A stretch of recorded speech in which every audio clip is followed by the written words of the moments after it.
فإنك تغتسلين وتصلين. لكن الجفاف المعتبر عند أهل العلم لا بد أن يكون يوم وليلة فأكثر. أما الجفاف الذي يكون لساعات فإنه غير معتبر، ويعتبر يأخذ حكم الحيض. وما دام أن الجفاف يصل عندك إلى يومين حیض کے بارے میں معنى ذلك أنه طويل وتكونين قد طهرتي، فإذا أتاك الحيض 3 أيام تكونين بحال الحيض، وعندما يأتيك الجفاف ويستمر لأكثر من يوم وليلة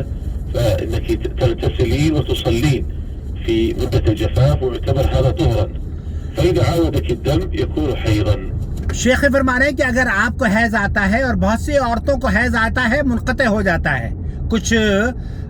ٹائم کے لیے، تو علماء کے نزدیک اگر 24 گھنٹے آپ پاکی کی حالت میں ہیں، آپ کو خون آنا بند ہو گیا ہے حیض کا، تو ایسی صورت میں آپ نماز پڑھ سکتی ہیں اور روزہ رکھ سکتی ہیں۔ لیکن اگر آپ کا حیض پھر شروع ہو جاتا ہے 24 گھنٹے کے بعد، تو آپ اس کو حیض شمار کریں گی، اور حیض کے دنوں میں آپ نہ نماز پڑھیں گی اور نہ ہی روزہ رکھیں گی۔ تو یہاں شیخ یہ فرما رہے ہیں کہ وہ عورتیں، جن عورتوں کو رک رک کر حیض آتا ہے، اگر وہ 1-2 گھنٹے کے لیے ہوتا ہے تب تو پھر اس کو حیض ہی تسلیم کیا جائے گا، اور اگر 1 گھنٹے کا 24 گھنٹے کا ہوتا ہے تو 24 گھنٹے میں اہل علم اس کو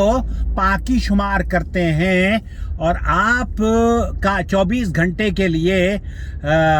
حیض رک جانا اس بات کی دلیل ہے کہ آپ پاک ہو چکی ہیں، آپ کو نماز پڑھنی چاہیے غسل کرنے کے بعد۔